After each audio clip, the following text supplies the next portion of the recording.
તારી કરી મંગલ કર્યો ગ્રંથ કરુણ કો કામ જાતે મિલે સમાજ સો પાવે નિજ પદ बहुविधि में त्याग नहीं मलिन कया निज भाव अभावताई तुम सहज रूप दर्शो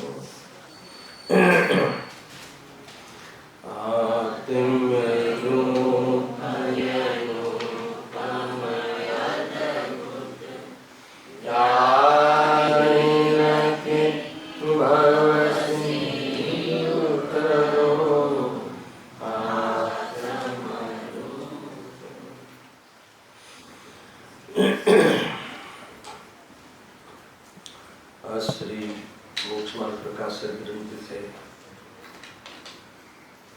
પાંચમા અધિકાર ઉપર આપણે સ્વાધ્યાય કરી રહ્યા છીએ. કરીબ એક મહિના પછી ફરીથી આપણે આ વિષય નિયમિત ચાલે છે. શનિ રવિમાં એ પ્રારંભ કરી રહ્યા છીએ. વચ્ચે શિબિર આવી ગઈ, એના પછી 2 શનિ રવિ આપણે એ જ ગાથાની ચિઠ્ઠી ગાથાનો વિસ્તાર કર્યો. હવે જે પાંચમા અધિકાર આપણે કયા પેજ પર હતા યાદ છે કઈ? હા,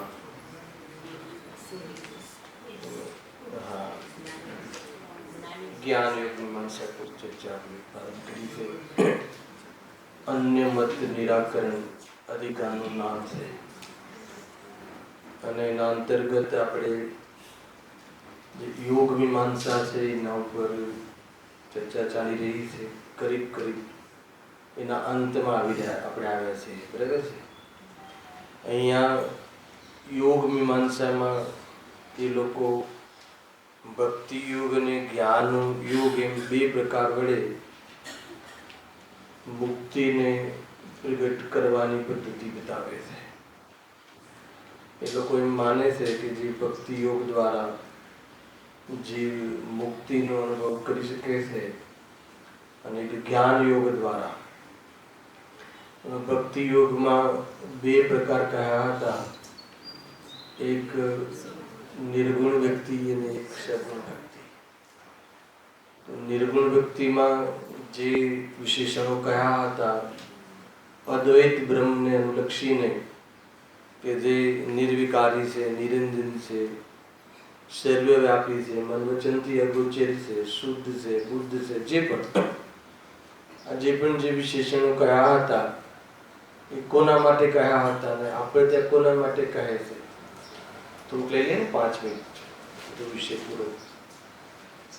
કે આપણે ત્યાં પણ કહે છે નિર્વિકારી, નિરંજન આદિ, પરંતુ દરેક જીવનો જે શુદ્ધ સ્વભાવ છે, જ્ઞાયક ભાવ છે, એ સ્વભાવના વિશેષણો છે.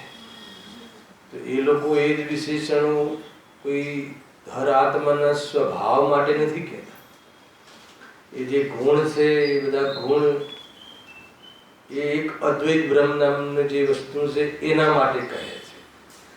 અને એ ગુણના અમે ગુણની ભક્તિ કરીએ છીએ, એ ગુણાનુવાદ કરીએ છીએ એટલે એ ભગવાન છે ને અમે ભક્ત છીએ.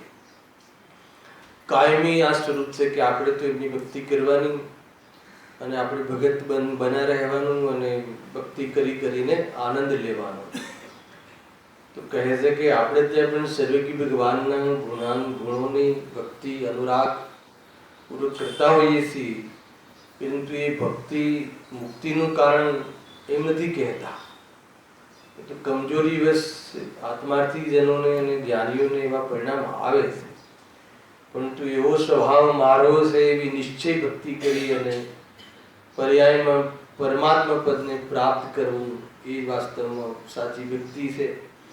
એ રીતે ત્યાં કહ્યું હતું. એના પછી એમને જે સગુણ ભક્તિ કહી સગુણ ભક્તિમાં તો બહુ જ એક પ્રકારથી વાત બેસે નહીં એવી વાત કરી હતી. લખ્યું છે અહીંયા કે સગુણ ભક્તિમાં તો જે કામ ક્રોધાદિજન્ય કાર્યોના વર્ણન વડે સ્તુતિ આદિ કરવામાં આવે તેને તેઓ સગુણ ભક્તિ કહે. યાદ આવે છે કે નહીં બધું? યુદ્ધ આદિક જે એમના જે ભગવાન માને છે જે અવસ્થાઓને, કૃષ્ણને વિષ્ણુનો અવતાર, રામને જેવી એમના યુદ્ધાદિક વડે એમને જે કૃષ્ણના જીવનમાં જે પણ કોઈ બાહ્યમાં રાસલીલા, કામલીલા નું જે એમને ચિત્રણ કર્યું છે, યદ્યપિ એવું કોઈ ચિત્રણ છે નહીં, છતાં જે લોકો કરે છે, કદાચિત કોઈ જીવના, કોઈ મહાપુરુષના જીવનમાં એવા પરિણામો હોય, પણ એ પરિણામો કોઈ સ્તુતિ કરવા યોગ્ય નથી. અને એ પરિણામો હોય તો એ પરિણામોને જીતીને એ મહાપુરુષો નિર્વિકારી થઈને આત્માની સાધના કરે છે. પરંતુ આ લોકો તો એમ કહે છે કે એ જે વાસ્તવમાં ગુણ છે અને એને ગુણ માનીને કે જે દોષ છે, જેની નિંદા આમ આદમી પણ કરે છે અને આમ આદમીને જીવનમાં જોવામાં આવે તો એ સ્વયં નિંદા કરે છે, પરંતુ એ ભગવાનમાં એવા કાર્યોની કલ્પના કરી અને કહે છે કે અમે ભક્તિ કરી અને તે વડે મુક્તિ માને છે. એટલે જેટલી પણ એની જે માન્યતાઓ છે એ બધી વસ્તુથી વિપરીત છે. એના બધી જ્ઞાન યોગ મીમાંસા જે આપણે ચાલતો વિષય છે એમાં પણ ઘણો ખરો વિષય થઈ ગયો છે. જે બી 4-5 પેરેગ્રાફ થઈ ગયા છે એનું જે મર્મ છે એ તમને બતાવું છું. હવે એમને ત્યાં જે જ્ઞાન યોગ મીમાંસા એમાં કેટલીક જે નિરૂપણ, જે કથન તો તમને એમ લાગે કે આપણે ત્યાં પણ એવા કથન થાય છે, પરંતુ એમને એ કથનનો ઉદ્દેશ જુદો છે અને આપણે ત્યાં એ કથનનો ઉદ્દેશ જુદો છે. જો એ પણ ત્યાં બી જો પહેલી લીટી એવી છે, આપણે શરૂઆતથી લેવું નથી, પરંતુ સામાન્ય જે એને અનુસંધાન માટે આપણે ચર્ચા કરીએ છીએ. જો શું લખ્યું છે? અદ્વૈત સર્વવ્યાપી પરમ બ્રહ્મને જાણવું તેને જ્ઞાન કહે છે. ને આપણે ત્યાં પણ છે ને કે અદ્વૈત પરમ બ્રહ્મ શુદ્ધાત્મા જ્ઞાન ભાવ એને જાણવાનું નામ તો સમ્યક જ્ઞાન છે. એ હું છું એવી અનુભૂતિ કરવાનું નામ તો સમ્યક જ્ઞાન છે, અર્થાત તો આત્મજ્ઞાન છે. તો આપણે ત્યાં પણ કહે છે, એમને ત્યાં પણ કહે છે કે એમને ત્યાં જે પરમ બ્રહ્મ જે જ્ઞાયક ભાવ જે કહ્યો છે, તો આપણે ત્યાં તો હર જીવમાં જ્ઞાયક ભાવ એ આપણે બહુ ચાલુ ચિઠ્ઠી કરતા નથી, પરંતુ એમને તો એ શુદ્ધ બ્રહ્મને જાણવું જોઈએ. હવે શુદ્ધ બ્રહ્મને જાણવું જોઈએ, આપણે ત્યાં બી શુદ્ધ બ્રહ્મને જાણવું જોઈએ. તો આપણે ત્યાં શુદ્ધ બ્રહ્મને એટલે કોણ? પોતાનો જે બ્રહ્મ સ્વભાવ, જે પોતાનો શુદ્ધ સ્વભાવ એને જાણવું જોઈએ. શું જાણવું જોઈએ? કે આ મારો ત્રિકાલ સ્વભાવ છે અને પર્યાયની અંદર જે ક્રોધાદિત છે, સંયોગમાં શરીરાદિ છે, પણ એ બધું રાગાદિ વિભાગ છે અને શરીરાદિ ભર છે. એમ અનુભવમાં લઈ અને આત્માનુભૂતિ કરે તો એને જ્ઞાની કહેવાય છે. આપણે ત્યાં તો એમ છે ને જમીરભાઈ. હવે એમને ત્યાં જે જ્ઞાની કહ્યું, જે જ્ઞાન કહ્યું, યોગ મીમાંસામાં જે જ્ઞાનની ઓરથી જે કથન કર્યું છે, કોને માનવાની વાત છે? એક શુદ્ધ બ્રહ્મ કરીને જે ચીજ છે ને, અદ્વૈત બ્રહ્મ, એને આપણે તો શું જાણવું? એને જાણવું એટલું જ કહ્યું. હવે એને કેવી રીતે જાણવું? તો એને સર્વથા શુદ્ધ જાણવું. સાંભળી લો, આપણે ત્યાં જે નિશ્ચયાવાસીમાં જે વર્ણન છે ને, એવું જ વર્ણન હોવું એમને ત્યાં એ રીતે છે. આપણે ત્યાં પણ આત્મા સર્વથા શુદ્ધ છે એમ નહીં. શુદ્ધ નહીંથી સદા શુદ્ધ છે, હે ને? એ જ વખતે અશુદ્ધ નહીંથી રાગાદિ નો કરતા પણ છે અને વ્યવહાર નહીંથી શરીર આદિથી સહિત પણ છે. કેટલી વાત કહી. આપણે ત્યાં એંગલ છે ને કે સદબુદ્ધ અસદબુદ્ધ વ્યવહાર છે ને, ટૂંકમાં એક કોમન લઈ લો ફેક્ટર કે વ્યવહાર નહીંથી જોવામાં આવે તો આત્મા શરીર સહિત છે. અશુદ્ધ નિશ્ચય નહીંથી અથવા અશુદ્ધ ઉપાદાનથી જોઈએ તો આત્મા સ્વભાવને ભૂલીને અથવા સ્વભાવની દૃષ્ટિ થઈ ગયા પછી પણ સ્વભાવમાં ન રહેતા. કેટલી વાત કહી સમીરભાઈ, હે ને? સ્વભાવની દૃષ્ટિ નથી એવો જીવ પણ, અને સ્વભાવની દૃષ્ટિ થઈ ગયા પછી અસ્થિરતાજન્ય રાગાદિ રૂપ સ્વયં પરિણમન કરે છે અશુદ્ધ નિશ્ચય નહીંથી એમ કહ્યું. અને છતાં પણ સ્વભાવ નહીંથી, શુદ્ધ નહીંથી, પરમ શુદ્ધ નિશ્ચય નહીંથી જોવામાં આવે તો એમાં કોઈ રાગ કરે એવી શક્તિ જ નથી. અરે એને જોતા તો રાગ ઉત્પન્ન થતો જ નથી. એટલે જે રાગાદી ભાવ છે એનો શુદ્ધ નીતિ જોવામાં આવે તો કોના છે? પૂતગલ નથી. આજે આવી તો આજની ગાથા રાગાદી ભાવ પર છે હે ને. કઈ અપેક્ષા એ? શુદ્ધ નહીની અપેક્ષા હે ને. પર્ણમનની અપેક્ષા એ પર છે કે સ્વ છે? સ્વ છે પણ સ્વભાવ નથી, વિભાવ રૂપે છે.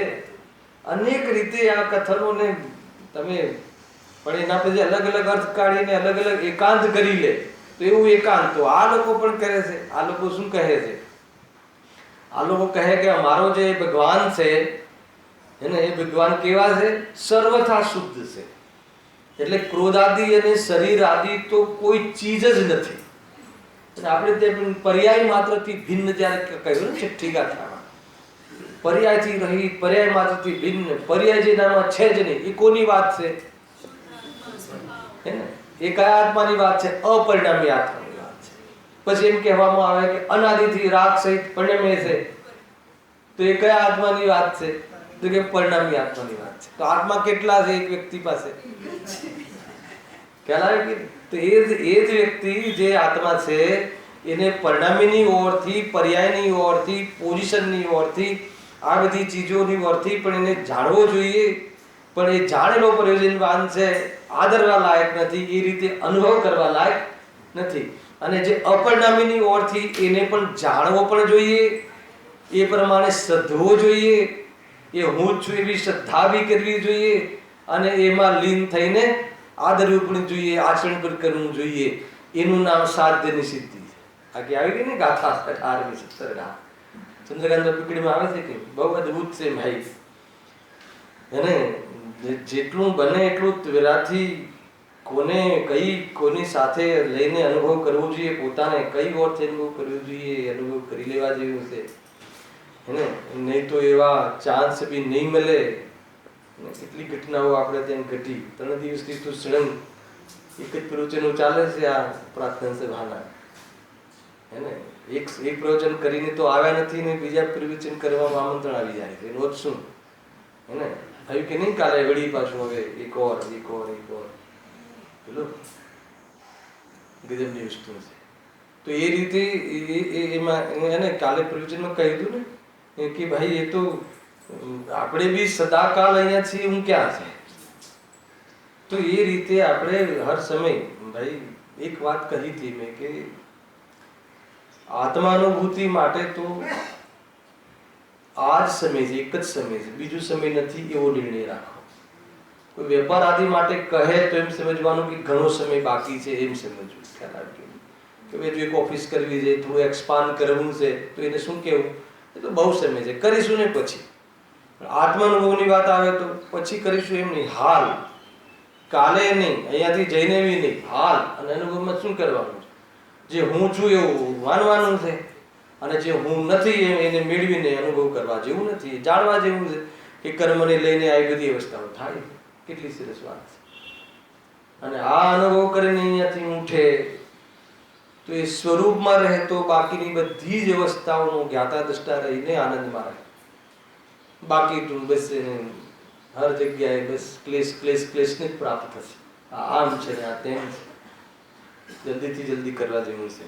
ક્યાં આવ્યા હતા? જ્ઞાન યુગ મીમાંસાની વાત ચાલે છે. એ લોકો શું માને છે? જો પહેલામાં લખ્યું છે વળી પોતાને સર્વથા શુદ્ધ બ્રહ્મરૂપ માનવું. સર્વથાની નિષેધ છે. સર્વથા કહેતા અનેકાંત વિદ્યાનું અપમાન છે. ખ્યાલ આવે? અનેકાંત વિદ્યામાં કથનચિત શુદ્ધ છું ને કથનચિત અશુદ્ધ છું, અને કથનચિત આત્મા છું ને કથનચિત મનુષ્ય છું. કોઈ પ્રોબ્લેમ નથી. અપેક્ષા લઈને તમે કહો તો કોઈ પ્રોબ્લેમ નથી. બરાબર છે? એ રીતે તો અહીંયા કહે છે કે એ લોકો એવું માને છે કે કોઈ ક્રોધાદી અને શરીરાદી તો છે જ નહીં. તો પંડિતજી એનો તોડ કરતા કહે છે કે પ્રત્યક્ષમાં તું ક્રોધાદી રૂપ તારા ભગવાન થતા તો દેખાય છે. આગળ તો તું ભક્તિમાં જ કહી આવ્યો ક્રોધાદી જે ને લઈને થતા યુદ્ધાદી પરિણામને તો તું વખાણી કરે. તો પછી અમે કેવી રીતે માનીએ કે ક્રોધ છે જ નહીં? પરિણામમાં તો ક્રોધ છે. અને તું કે જે વસ્તુ હી નહીં, કોઈ ક્રોધ નામની વસ્તુ જગતમાં છે જ નહીં, તો બધો ભ્રમ છે. તું કહે છે કે ક્રોધાદી ભ્રમ નથી, શરીર ભ્રમ નથી, એને સ્વભાવ માનવો અને પોતાનું સ્વરૂપ માનવું એ ભ્રમ છે. એનું નામ મિથ્યાત્વ કહે છે જૈન શાસન. ખ્યાલ આવે કે નહીં? એ ચીજ નથી એમ નહીં, એક ક્ષણિક સત છે. તું ત્રિકાલ સત છે એને એ વાસ્તવમાં અભૂતાત છે, અસત્યાત છે. એ ત્રિકાલ સતની સામે એ વસ્તુ જૂઠી છે, પરંતુ જૂઠી છે એનો અર્થ કે નથી એમ નથી. એને ખ્યાલ આવે કે એ તો છે પણ એ મારું છે એમ નથી. આ છે વ્યવહાર નહીં. વ્યવહારની નોટ શું સમજવાનું? એમ નથી, એ નથી એમ નહીં, એ નથી એ મિથ્યાત્વમાં જતું રહેશે અને એમ નથી એ વ્યવહારની જતું રહેશે. ખ્યાલ આવે કે નહીં? એ એમ નથી. વ્યવહારને શું કહે છે કે ભાઈ તારું છે એમ વ્યવહારને કહે તો આપણે શું સમજવાનું? એમ નથી. તો કેમ છે? એનાથી હું ભિન્ન વ્યવહાર આપવા છું. એ રીતે આખી વાત છે. ઘણી બધી એમાં ચર્ચાઓ આવી હતી કે ભાઈ તું એને ક્રોધાદિને તું નથી એમ માનીશ તો પ્રત્યક્ષમાં તું દેખાય છે. ખ્યાલ આવે? પછી બીજા પેરેગ્રાફમાં તરત જ કહે છે કે જે ક્રોધાદિ સહિત દેખાય છે એ અશુદ્ધ ને શુદ્ધ કહીએ તો ભ્રમ કહેવાય. બરાબર ને? અમે તો ઉલટું કહીએ છીએ કે અશુદ્ધ ને તું શુદ્ધ માને તો ભ્રમ કહેવાય. જો પર્યાયમાં અશુદ્ધતા છે પણ શુદ્ધતા માને તો બી મિથ્યાત્વ, અને અશુદ્ધતાને સ્વભાવ માને તો પણ મિથ્યાત્વ. આ બધા સિદ્ધાંતો યાદ રાખજો. પર્યાયમાં અશુદ્ધતા છે, સંયોગમાં શરીર આદિ છે, તો એને માની લો કે ન માને તો બી કે તું મિથ્યા દૃષ્ટિ છે. અને એને તું પોતાનું સ્વભાવ જ માની લેતો, ત્રિકાલ સ્વભાવ જેવો એવો એને માની લેતો. જેવી રીતે જ્ઞાન સાથે તાદાત્મ્યપણું છે એવી રીતે તું રાગ સાથે તાદાત્મ્ય માની લેતો. જેવી રીતે જ્ઞાન અને આત્માની અભેદપણું છે એવું તું શરીર સાથે અભેદપણું માની લેતો. તો કે મહામૂર્ખ છે. એટલે ભૂલ તો ત્યાં પડી ગઈ ને. તો કે એટલા માટે કે તું અને તારે અશુદ્ધ ને શુદ્ધ કહેવાનું કહીને તારે શું સિદ્ધિ કરવી છે? તારે આખિરકાર તારે સુખી થવું છે કે નહીં? તું કેમ કોઈને ગલતફહેમીમાં રાખે છે? કેમ માયાચાર્યમાં ખાલી એક માટે તું મારો ભગવાન મહાન છે એ કહેવડાવવા માટે તું એમ બી કહી દે કે ક્રોધ નામની કોઈ ચીજ જ નથી, પણ પ્રત્યક્ષમાં ક્રોધ છે. અને એ જીવ ક્રોધાદિના ભાવ કરીને, સ્વભાવ દ્રષ્ટિ કરીને, ક્રોધાદિનો ભાવ કરીને પર્યાયમાં પરમાત્મા બની શકે છે, એની ના નથી. પણ વર્તમાન પર્યાયમાં ક્રોધાદિ ભાવ સહિત હોવાના કાલમાં તું એને સર્વથા શુદ્ધ માને છે. તો એમ માનીને તારે શું સિદ્ધિ કરવી છે? તો તરત જ કહે છે, શું કહે છે કે નહીં એ ક્રોધાદિ છે ને, પણ એ તો શું છે? કોના છે? મનના ધર્મ છે. આખી વાત એક એક વસ્તુ તમને કહેતું જોયું. બરાબર? હું આમ અંદરથી બહુ લેતો નથી, નહીં તો પીરિયડ થઈ જશે પૂરો. શું કહ્યું સર? કે તો કહે છે કે બધા મનના ધર્મ છે. તો આગળ તરત જ પ્રશ્ન કરે છે કે જે મન છે એ તારું સ્વરૂપ છે કે નહીં એટલું કહી દે. અગર જો તારું સ્વરૂપ છે એમ કહે તો ક્રોધાદિ તારા એ તારા થયા. બરાબર? અને તું એમ કે તારું સ્વરૂપ છે નહીં તો અમારો બીજો પ્રશ્ન છે કે તું જળ છે કે ચેતન છે એ કહે. ખ્યાલ આવે? અગર જો તું ચેતન છે એમ કહે, ખ્યાલ આવે ને? અહીંયા લખ્યું છે તું જળ છે કે ચેતન છે. ખ્યાલ આવે? તો એ તો મન જળ છે કે ચેતન છે? બોલો. મનને શામાં લેવું? આજે આવ્યું હતું ને ભાવ મન, જે 8 પાંખડી વાળું જે મન છે એ તો દ્રવ્ય મન છે, પરંતુ એના આધારે એનું લક્ષ્ય કરીને એના નિમિત્તથી જે થાય છે જ્ઞાન છે. અને એનું લક્ષ્ય કરીને અથવા એના અવલંબન લઈને જીવ જ્ઞાન બી કરે છે અને એનું અવલંબન લઈને જીવ રાગદ્વેષ પણ કરે છે. બે કાર્ય કરે છે. 5 ઇન્દ્રિયની મન દ્વારા જીવને જ્ઞાનનો વ્યવસાય થાય છે કે નહીં, તો એ તો દ્રવ્ય મન થયું. પણ જે જાણવા રૂપે જે થાય છે એ ભાવ મન થયું. તો મન જે છે એ ભાવ મનની ઓરથી જ્ઞાન સ્વરૂપ. અગર તું જો મન છે તારું સ્વરૂપ નથી એમ કહે તો તું જડ થઈ જઈશ. અને બીજું બહુ તર્ક આપે છે કે ઠીક છે તે હું બ્રહ્મ છું, હું શુદ્ધ છું, એવું જ્ઞાન તે શામાં કર્યું? એવા વિચાર તે શામાં કરે? શામાં કરે? એવા વિચાર કરવાનું સાધન શું છે? કે મન છે. મનમાં એવા વિચાર થાય છે ને. મનનો એક બીજો અર્થ સીધો લિટરલી જ્ઞાન થાય. હા, એ વાત જરૂરી છે. એ વાત જરૂર છે કે ભાઈ એને આવલંબન લઈને જાણવું પડે છે. આવલંબન લેવું પડે એટલું બી ભાવ છે. અને એમાં જે જાણવું થાય છે એટલો સ્વભાવ છે, પારણામિક ભાવ છે. એક જ પર્યાયમાં પારણામિક ભાવ પણ છે, ક્ષોભમ ભાવ પણ છે. અને જો મિથ્યાત્વાદી હોય તો ઔદિક ભાવ. એક પર્યાયની અંદર પારણામિક ભાવ સર્વત્ર વ્યાપેલો છે. હવે એને જોતા આવડવું જોઈએ, પકડતા આવડવું જોઈએ. આખી વાત ખ્યાલ આવે છે. અગર જ્યારે એને અવલંબનની ઓરથી જ્યારે ક્ષૌક્ષમની ઓરથી એ જ્ઞાનને જોવામાં આવે તો એને એ કયા ખાતામાં જશે? પરના ખાતામાં જશે. અને એને એમાં જાણવાની જે ક્રિયા થાય છે એની ઓરથી લેવામાં આવે તો કિસ્સામાં જશે તો કે સ્વભાવના ખાતામાં. એક જ વસ્તુમાં બે એંગલ બતાવવામાં આવે. શુભાશુભ કી જડતા તો દો પરાયા જ્ઞાન વહાપરતી.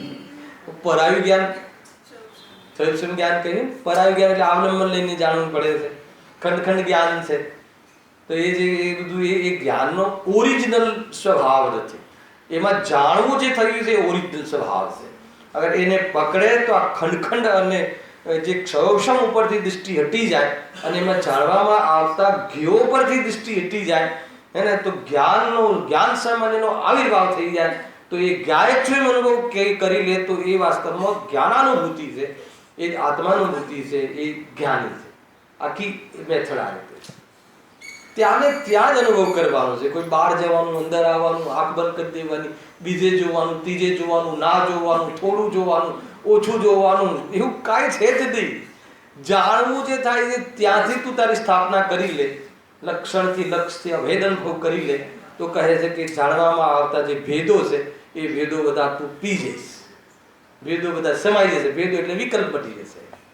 ખ્યાલ આવે? બહુ અદભુત છે ભાઈ. અનુભૂતિનો જે માર્ગ છે એ જબરજસ્ત છે રાજુભાઈ. ખ્યાલ આવે?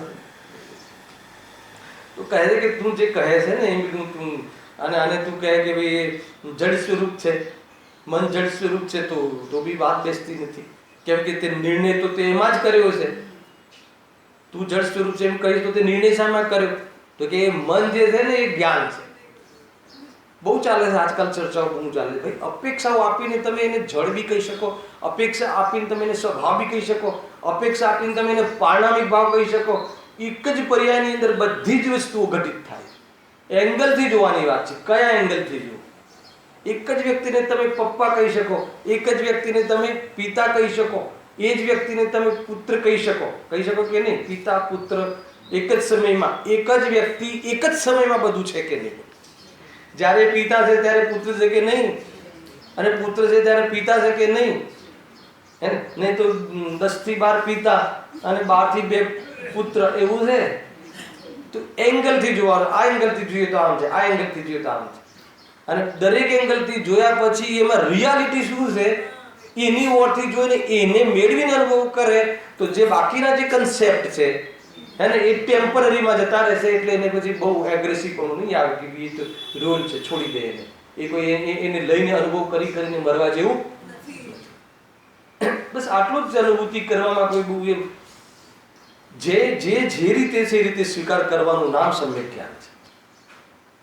બરાબર? કોઈનો નિષેધ સર્વથા અભિપ્રાયમાં કોઈ એક પક્ષનો સર્વથા નિષેધ કરવાનું નામ મિથ્યાત્વ છે. બરાબર? એકાંતે નિષેધ કરવાનું નામ મિથ્યાત્વ છે. જે રીતે છે એ રીતે નિષેધ કરવાનું છે અને જે રીતે છે એ રીતે સ્વીકાર કરવાનું છે. અને એ બધું કરતા સ્વભાવ પર દ્રષ્ટિ જાય તો તારા નય સમ્યક છે, અને દ્રષ્ટિ ના જાય તો તારું ભણતર સમ્યક છે, પણ તારી દ્રષ્ટિ મિથ્યા છે. ભણતર તો સમ્યક જ છે ને. આ તો ગુરુદેવ ભણાવેલું છે, મિથ્યા કેવી રીતે કહેશો? આજે જેટલું હું તમને અત્યારે બતાવી રહ્યો છું એ ભણતર થોડી મિથ્યા છે.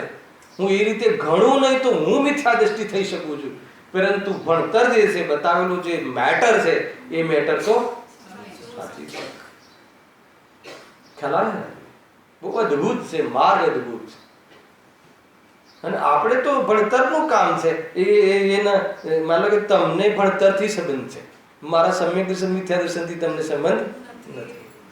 જે અહીંયા જો નિરૂપણ કર્યું છું એ નિરૂપણ તમારા સમ્યક દર્શનમાં નિમિત્ત બનશે કે મારું સમ્યક દર્શન?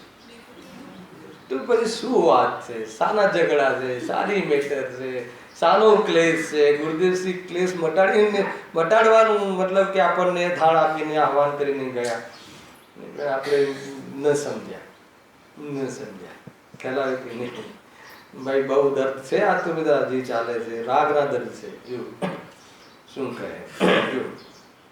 પછી એટલી વાત કહી ને, એમાં 2 લીટી તમે વાંચી લો એટલે પેરેગ્રાફ પૂરો થાય. એના પછી તો આપણો વિષય કન્ટિન્યુટી થાય છે. શું કહે? જો એ જ પેરેગ્રાફ છે, પેજ નંબર 120 નો પહેલા પેરેગ્રાફની અંતિમ 3 પંક્તિઓ. માટે ભ્રમ છોડી એમ માન કે જેમ સ્પર્શનાદી ઇન્દ્રિયો તો શરીરનું સ્વરૂપ છે, જડ છે, પણ એ દ્વારા જે જાણપણું થાય છે એ આત્માનું સ્વરૂપ છે. હવે ઇન્દ્રિય જ્ઞાન નથી, અરે એ વિષય અહીંયા નથી. હાલાવે કે ભાઈ ઇન્દ્રિય જ્ઞાન એ આત્માની શોભા નથી. ઇન્દ્રિયો દ્વારા જાણવું એ આત્માનો નેચર નથી. પરંતુ ઇન્દ્રિય જ્ઞાન જે છે એ મિથ્યા જ્ઞાન છે. તો ઇન્દ્રિય જ્ઞાન 12મા ગુણસ્થાન સુધી હોય. તો 12મા ગુણસ્થાન વાળા મુનિરાજને મિથ્યા જ્ઞાની કહેવાની તાકાત છે કોઈના? અગર જો 12મા ગુણસ્થાન સુધી મિથ્યા જ્ઞાની કહેશો તો કોણ કોણ મિથ્યા દૃષ્ટિ થાય એ ખબર પડે છે, કોણ બાકી રહી જશે એ ખ્યાલ આવે છે. આવી જાય ને ગુરુદેવ શ્રી થી લઈને આ ટોડરમલજી થી લઈને બધા જ આવી જાય. તું શું બોલે છે તને ખબર છે કે નહીં? અને ઇન્દ્રિયોથી જાણવું એ વિભાવ છે, વિપરીતતા નથી. અને એમાં ઇન્દ્રિયોથી મને જણાય છે માનવું વિપરીતતા છે. એ માનવું તો છૂટી ગયું ચોથા ગુણસ્થાને. છૂટી ગયું એ અવસ્થાને ચોથું ગુણસ્થાન કહેવાય છે. વિપરીતતા નીકળી ગઈ એને ચોથું ગુણસ્થાન કહેવાય છે. છતાં પણ હજુ જ્ઞાન પ્રદેશ પ્રત્યક્ષ થાય એવી ક્ષમતા નથી જાગી ત્યાં સુધી એ ઇન્દ્રિય જ્ઞાનના આધાર ઉપર પદાર્થોનું જ્ઞાન કરે. હલાવે કે નહીં? અને જેટલું અતિન્દ્રિય જ્ઞાન જે જ્ઞાનનો સ્વીકાર થઈ ગયો છે એને અને વેદ જ્ઞાન રૂપે પરિણમ્યું છે એટલું અતિન્દ્રિય જ્ઞાન અને અતિન્દ્રિય સુખનો સ્વાદ છે. કે આત્મા ઇન્દ્રિય જ્ઞાનનો વિષય નથી અને સમ્યક દ્રષ્ટિને આત્માનુભૂતિ છે. એટલે આત્માનુભૂતિ છે એ અતિન્દ્રિય જ્ઞાનનો અંશ છે. હલાવે કે નહીં? આત્માનુભૂતિ છે ભાવ શુદ્ધ જ્ઞાન છે, અતિન્દ્રિય જ્ઞાનનો અંશ છે. અને એ જ જ્ઞાન જે છે એ આગળ જઈને કેવલ જ્ઞાન લઈને ઊભું થાય છે. ઉપદેશ એમ કહે છે એ જ ભાવ શુદ્ધ જ્ઞાન કેવલ જ્ઞાન લઈને આવે છે.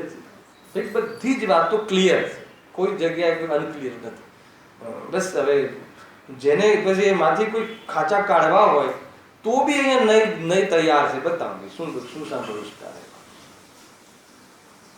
એમ છે.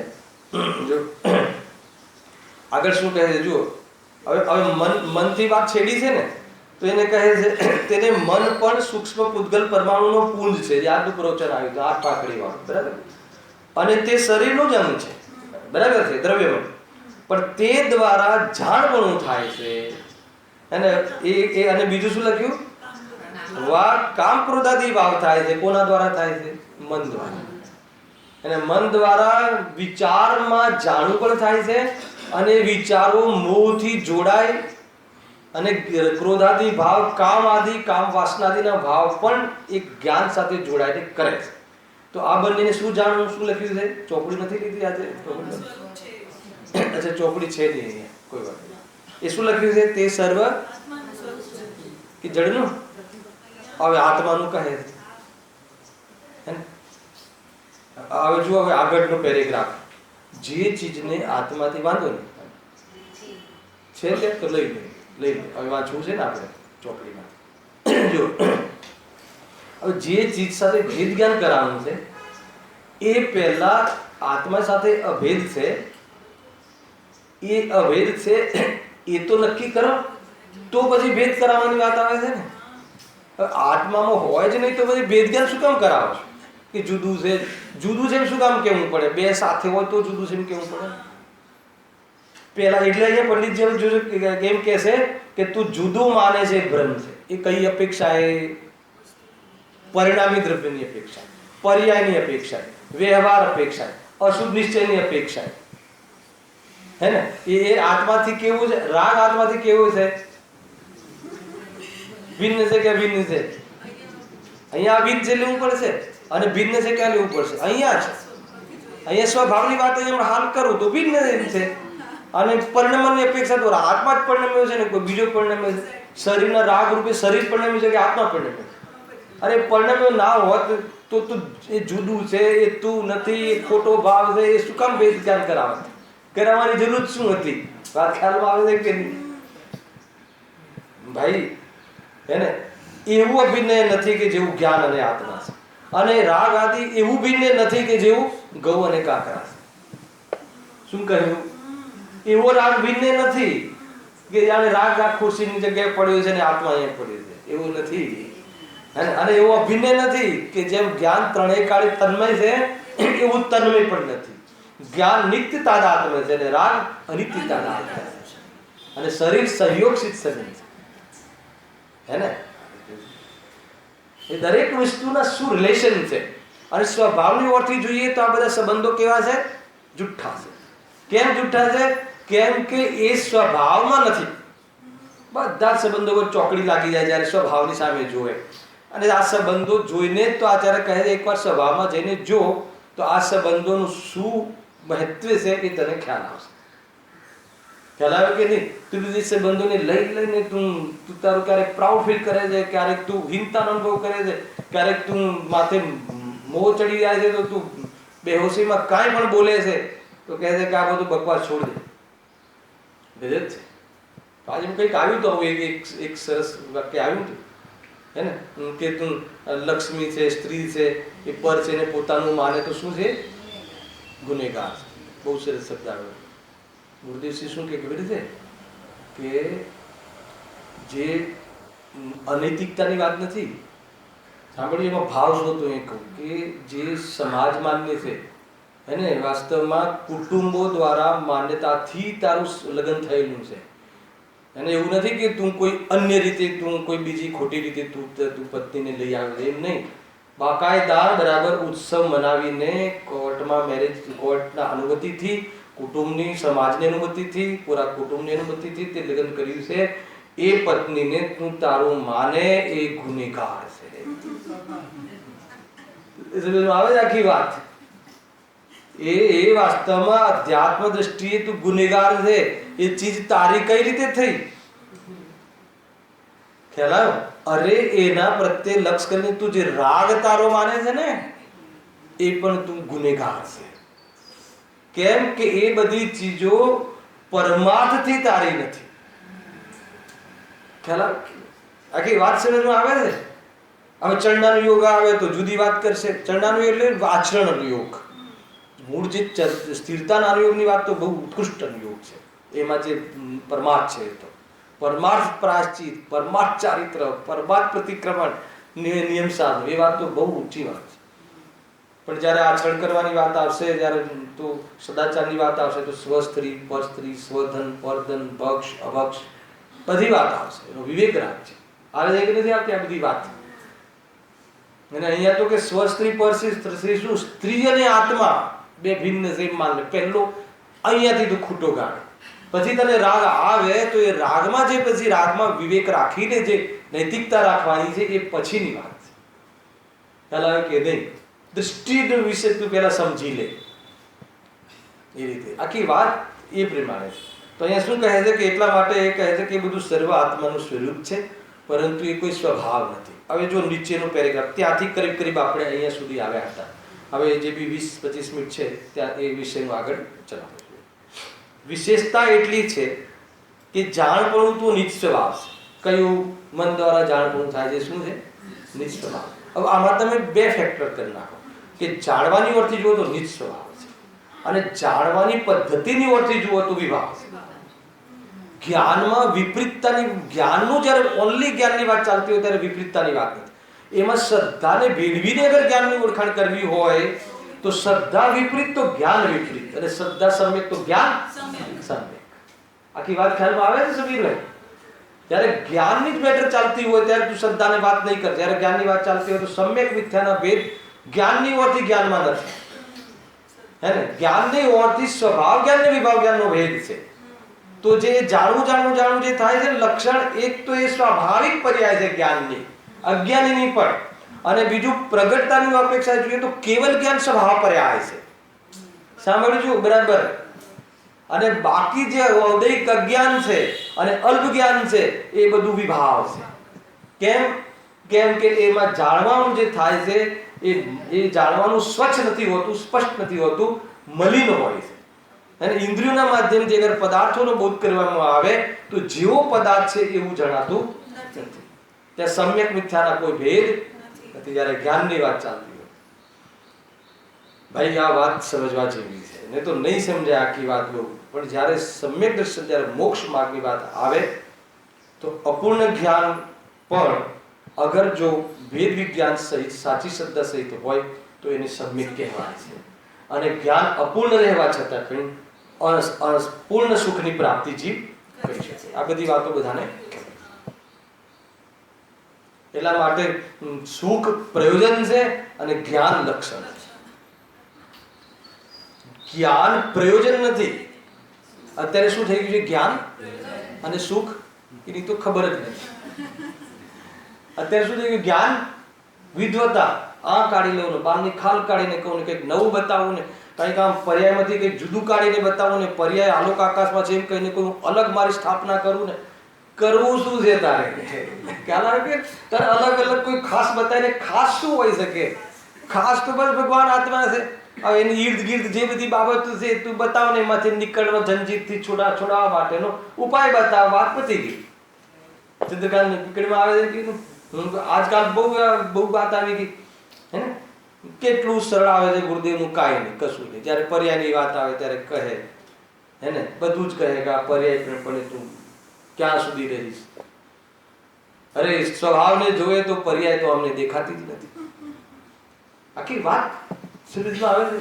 દરેક કેટલું બેલેન્સ છે. ખ્યાલ આવે હું જે કહી રહ્યો છું ભાઈ પ્રભુભાઈ? તો એ રીતે વિચાર કરો. જ્ઞાનીઓની જે શૈલી છે એને સમજતા આવડવું જોઈએ. એ પ્રમાણે આપણું જીવન હોવું જોઈએ. બસ. બાકી તો હું તમે એમાંથી કઈ મારે તમને અલગ કોઈ ગુરુદેવથી પણ કોઈ વિશેષ વાત બતાવીને મારે શું સિદ્ધ કરવું છે? કોઈ વિશેષ વાત હોઈ શકે? અર્યંતોથી કોઈ વિશેષ વાત હોઈ શકે? હોઈ શકે ચંદ્રકાંત? મારો કોઈ પ્રભાવ પાડવા માટે મારે થોડુંક જો આમ ખ્યાલ. અરે એવું નથી હોતું. તું 5-10 પ્રવચન તું ગુરુદેવના સાંભળીશ ને એટલે તારા જેટલા વિચારો હશે ને એ બધા અંદર હશે. એટલે કંઈ જવાની જરૂર નથી. છે કે નથી હોતું ભાઈ? એટલે તું મને અલગ બતાવીને કરવું શું છે?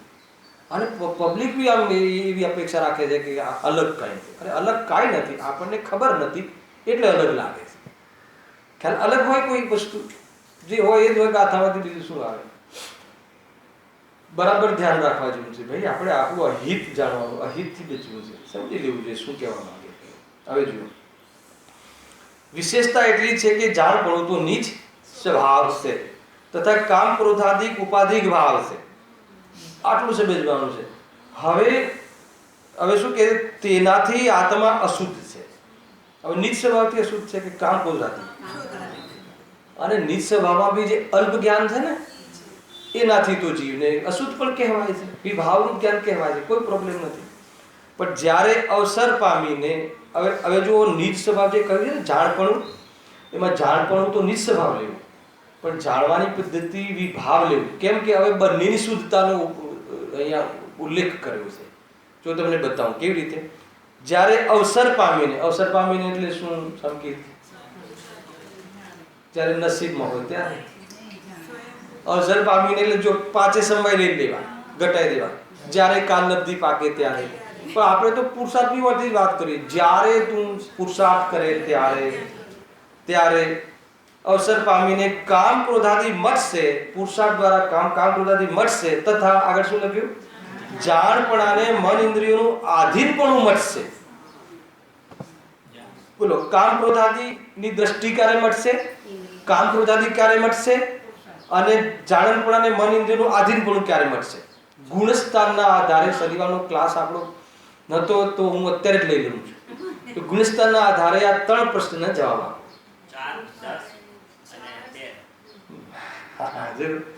બહુ સરસ. ગુણસ્થાનની ક્લાસ આપણી સફળ છે. શું કહ્યું કે કામ ક્રોધાદિની દ્રષ્ટિ ક્યારે મટશે? 4થા ગુણસ્થાન. અને કામ ક્રોધાદિ ક્યારે સંપૂર્ણ મટશે? 10મા ગુણસ્થાને. અને જે જાણપણામાં મન ઇન્દ્રિયોનું આધીનપણું ક્યારે મટશે? 13મા ગુણસ્થાન. ત્યારે શું કહેવાશે? શુદ્ધ કહેવાશે. હે ને? ત્યારે કોને શુદ્ધ કહેવાશે? પર્યાયને શુદ્ધ કહેવાશે. ખ્યાલ આવ્યો? કોના કારણે થઈ? શુદ્ધ સ્વભાવના કારણે થઈ? તો કે ના, સ્વયં શુદ્ધ સ્વભાવને જોઈને થઈ. શુદ્ધ સ્વભાવ તો ન કોઈનું કારણ છે કે ન કોઈનું કાર્ય છે. જ્યારે પર્યાય સ્વયં શુદ્ધ સ્વભાવનો આશ્રય લઈને શુદ્ધ થાય છે ત્યારે એને કારણ કહેવાય છે. પણ એ કોઈ કારણ છે એમ નથી. હલાવ્યું કે નહીં? ગરજ છે. મેં કારણ બનાવ્યું એટલે એને કારણ નામ આપ્યું. બાકી તો એ કારણ વાળું છે જ નહીં. એ તો બસ એક ભગવાન આત્મા. સમજમાં આવે? આખી વસ્તુ એ રીતે જ આખી ચાલ. જો હવે કોઈ કારણ પરમાત્મા કહી દે તો એ ખોટું બોલે છે. અરે એ વળશે પર્યાયની ઓરથી કારણ પરમાત્મા પર્યાય કાર્ય કર્યું એટલે જેને લક્ષ્યમાં રાખીને કર્યું એને કારણ કહેવાય છે. પરંતુ એ કારણ પણ કેવું છે? નિમિત્તવત છે. હાલાવે ને મેં પ્રફુલભાઈ તમારું કોઈ એટીટ્યુડ જોઈ અને ક્રોધ કર્યો કે રાગ કર્યો, ખ્યાલ આવે કે નહીં? તો લોકો શું કહે છે? પ્રફુલભાઈ જો આમ ના બોલ્યા હોત ને વચ્ચે તો ભાઈને ક્રોધ ના આવત. તો કારણ કાર્ય કર્યું, સીધું કારણ કાર્ય. તો એ કેવું? એ કારણ કાર્ય કેવું છે? નિમિત્તવત.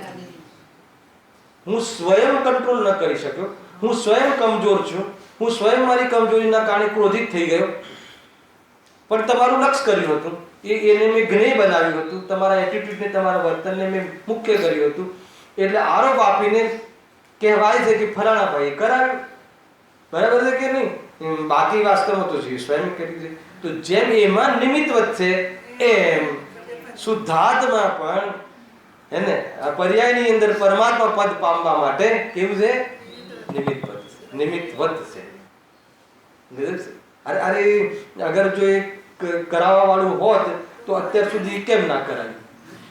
હે અગર ભગવાન આત્મા પર્યાયમાં પરમાત્મા પદ લાવવા વાળું હોત તો ભગવાન આત્મા ક્યારથી છે?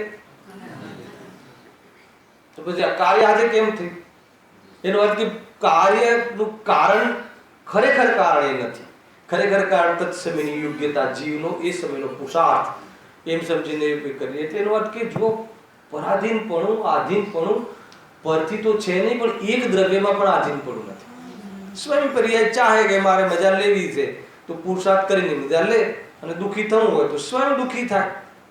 કેટલું ન્યાય સંગત જૈન શાસન છે સરકારભાઈ.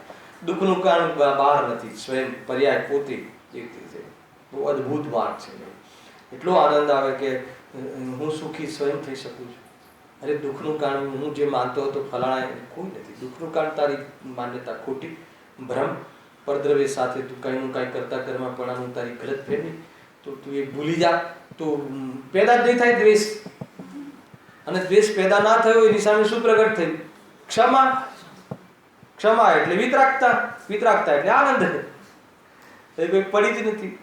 આખી લેન્થ ખ્યાલમાં આવે છે ધર્મની, બહુ જબરજસ્ત છે. મેં જો જ્યારે અવસર પામીને કામ ક્રોધાદી મટશે તથા જાણપણાને મન ઇન્દ્રિયનું આધીનપણું મટશે ત્યારે કેવળ જ્ઞાન સ્વરૂપ આત્મા શુદ્ધ થશે. હવે આત્મા શુદ્ધ છે કે શુદ્ધ થશે? અહીંયા ખોટું લખ્યું છે. અચ્છા, આત્મા શુદ્ધ, બધા ભગવાન છો અને ભગવાન થાવ, આવી ગયું ને?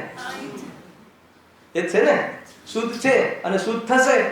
અરે શુદ્ધ છે એટલે શુદ્ધ થયું એમ પણ નથી, અને રાગાદી હતો એટલે ભગવાન આત્મા અશુદ્ધ થઈ જાય એમ પણ નથી, અને પર્યાયમાં શુદ્ધતા થઈ એટલે ભગવાન આત્મા શુદ્ધ છે એમ નથી.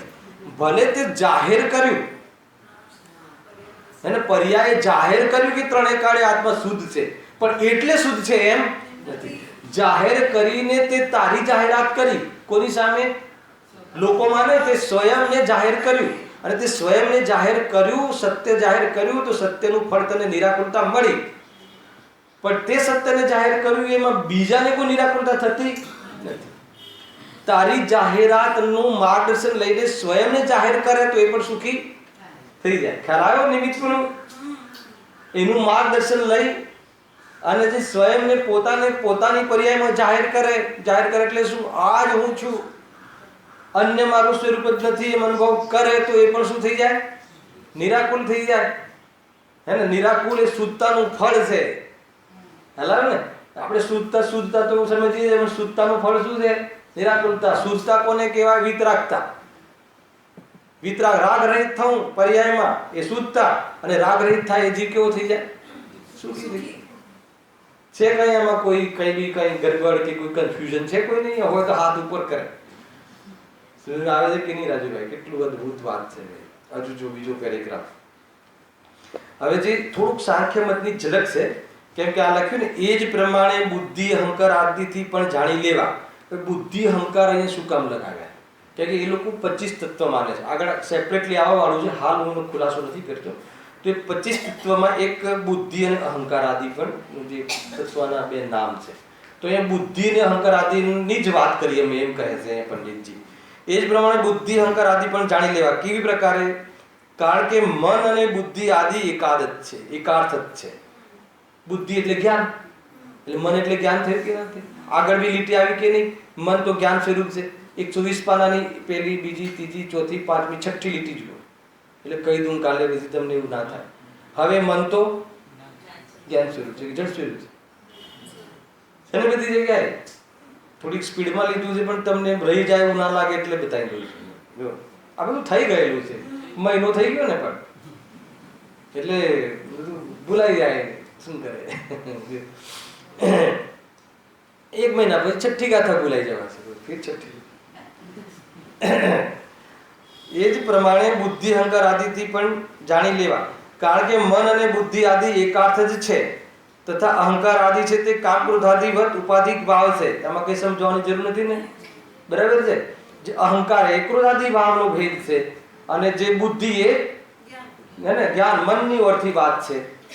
તેને પોતાનાથી ભિન્ન જાણવા એ ભ્રમ છે. આ લીટીમાં માર્કિંગ કરવા. શું કહે છે? અચ્છા, તેને પોતાનાથી ભિન્ન જાણવા એ ભેદ જ્ઞાન છે કે ભ્રમ છે? બોલો ઋષભ, કઈ ભૂલ થઈ લાગે? અહીંયા શું લખ્યું છે? તેને પોતાનાથી ભિન્ન જાણવા એ ભ્રમ છે. એટલે એ નથી એમ માનવા ભ્રમ છે, પર્યાયમાં છે જ નહીં એ માનવા ભ્રમ છે. ક્રોધ હોવા છતાં મને ક્રોધ જ નથી આવતો એમ માનો ભ્રમ છે. હલાવ એમ છે ને, એ ભ્રમ છે. જો કરાવું છે ભેદ જ્ઞાન, પણ ભેદ જ્ઞાન પહેલા એ કહે છે કે તું જુદા નહીં માન, પહેલા તું છે એક માન. એક એટલે કે સ્વભાવની સાથે એક નહીં, પર્યાયમાં તું એ રીતે પરિણમ્યો છે. દ્રવ્ય જે પરિણામથી પરિણમે એ રીતે એ સ્વયં દ્રવ્ય થઈ જાય છે. પ્રવચન સાફ ખ્યાલ કે લોખંડનો ઘોડો આખો ગરમ લોખંડનો ઘોડો થઈ જાય છે. ગઈકાલે પરમ દિવસે કંઈક સમીક્ષામાં મારે આ રીતે આવેલી પર્યાયની વાત, ત્યાં ગુરુદેવશ્રી કહે છે કે માટીએ માટલું કર્યું એમ નહીં, માટીમાંથી માટલું થયું એમ નહીં, માટી સ્વયં માટલું બની ગઈ. બની ગઈ કે નથી બની ગઈ? અચ્છા, 1 કિલો તમે માટી લાવ્યા અને એમાંથી માટલું બન્યું, તો એમાં પછી માટલું બન્યા પછી માટી ક્યાંય હોય છે અલગથી જે દેખાય? તો એ માટી માટલું થઈ ગઈ કે નહીં? અચ્છા, એ માટલું થઈ ગઈ, એમાં માટીએ પોતાની સત્તા ખોઈ નાખી? માટલું થયા પછી બી સત્તા નથી ખોઈ, એવી માટી માટલું થઈ ગઈ. ગધેડ આખી વાત ભાઈ, જરા તાકાતથી જોવી પડે. માટલું થયું એનો અર્થ એવું નથી કે માટી જતી રહી છે, માટી અમાટી થઈ ગઈ છે. હે ને? માટી તો ત્યાં છે પણ માટલાના પરિણામને પ્રાપ્ત થઈ. હવે માટલાના પરિણામને પ્રાપ્ત થઈ છે, પરિણામ છે. હવે તૂટી જાય, ટુકડા થઈ જાય તો માટલું ન રહે, પણ માટી તો ટુકડા રૂપે રહે. આખી વાત ખ્યાલ આવે તો પર્યાવરણનો વ્યય અને વસ્તુનું ટેકવું બે એનું જેમ છે એમ સમજવું જોઈએ. શું કે છે અહીંયા?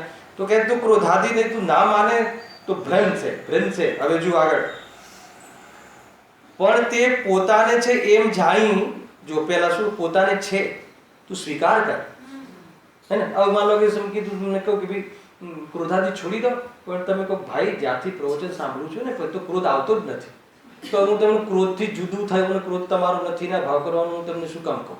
અને તમે શું કામ સાંભળો પછી ક્રોધથી બીજું? અરે મંદ પડ્યો છે, ગયો નથી. અને ક્રોધ આદિ જે છે ને, અને ક્રોધ આદિથી કાર્યની સિદ્ધિ થાય છે એવું મિથ્યાત્વ તો હજુ, અને મંદ ક્રોધ ઉપાદેય માની લીધો ને, ભૂલવા ને ભૂલવા, આવી ભૂલો થાય ને. પણ પોતાને છે એમ જાણી, આવું જો જાણીને ધ્રુવાક્ય નથી છોડવું, પૂરું કરી લઈશ. છે આપણી પાસે 7 મિનિટ.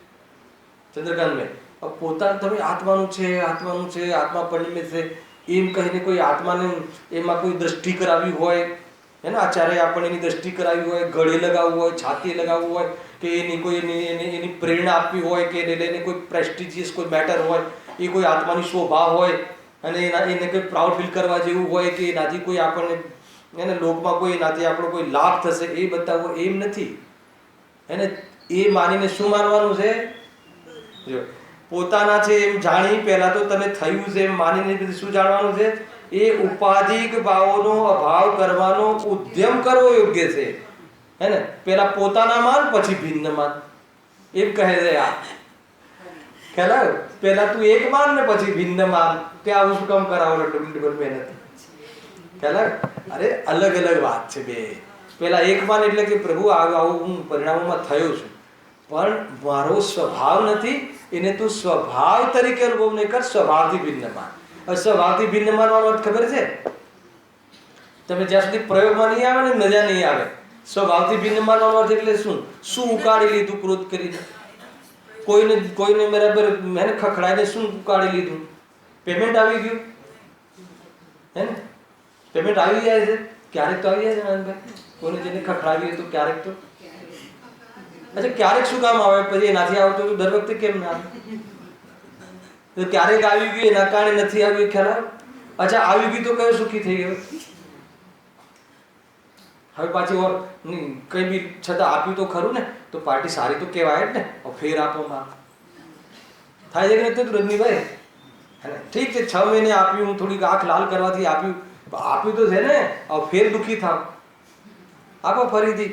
ચાલે છે કે આકુરતા આકુરતા આકુરતા આકુરતા જીવ ક્યાંય છેડો નથી મળતો. તો કહે છે કે એ રીતે જે ક્રોધને ઉપાદે, રાગને ઉપાદે, માનને ઉપાદે, એને કોઈનું અપમાન થાય તો હું સુખી, ખ્યાલ?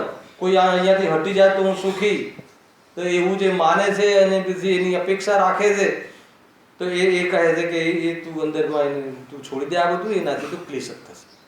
કેમ કે તારી જે કસાયમાં જે ડિમાન્ડ છે ને એના અનુસાર સામેવાળા પદાર્થનું પરિણમન થતું નથી. આવ્યું હતું ને આપણે ત્યાં શિબિરમાં, તો કાં તો તું ઈચ્છાઓનો ત્યાગ કરી દે હે ને, કાં તો બધાને તું તારી રીતે પરણમાવી લે, એવું તું કોન્ટેક્ટ કરી લે કે તું શું કરવું જોઈએ? ઈચ્છાનો માન્યતા તોડી નાખતું છે. જો અહીંયા કહે છે કે પણ તે પોતાના છે એમ જાણી ઉપાધિક ભાવનો અભાવ કરવાનો ઉદ્યમ કરવો યોગ્ય છે. હવે જો એ અહીંયાનું દૂષણ, આ તો અન્ય મતનું ચાલે છે ને, પણ જેનાથી તેનો અભાવ ન થઈ શકે અને પોતાની મહંતતા ઈચ્છે તે જે ભાવો, એ ભાવો પોતાના નથી એમ ઠરાવીને સ્વચ્છંદી પ્રવૃત્તિ છે. આવી ગઈ ને લાઈનમાં આવી ગઈ ને વ્યક્તિ. હજુ મેઇન પોઈન્ટ તો હવેના પેરેગ્રાફમાં આવવાનો છે. નેક્સ્ટ શનિ રવિ સુધી રાહ જોવી પડશે. બહુ જોરદાર વાત આવવા વાળી છે, સાંભળી દો. શું કહે છે? સ્વચ્છંદ, માનો કે એક તો આ ભાવ તો થતું નથી અને ભગવાન બતાવે છે આપણે, એ વ્યક્તિને ભગવાન ચિતરેલું છે અને ક્રોધાદીનો અભાવ કરવાનું સામર્થ્ય અત્યારે છે નહીં એનું, અથવા એને અભાવ કર્યો નથી. તો હવે આપણે શું નિરૂપણ ચાલુ કરવાનું? આપણે એવી જ વાત સમજાવી દઈએ સભાને કે ક્રોધાદી તો ક્યાં આત્માના છે હે ને, એટલે એને ભગવાન માની લો ને. અરે પણ એમ ભગવાન ના મનાય. ભગવાન આત્મા માનવા તૈયાર છે પણ ભગવાન માનવા તૈયાર ના. ખ્યાલ આવે? પોતાને ભગવાન આત્મા માનવું એ જુદ. ભગવાન આત્મા દ્રવ્ય સ્વભાવની વાત છે અને ભગવાન પર્યાયની વાત છે. ના ખ્યાલ આવે?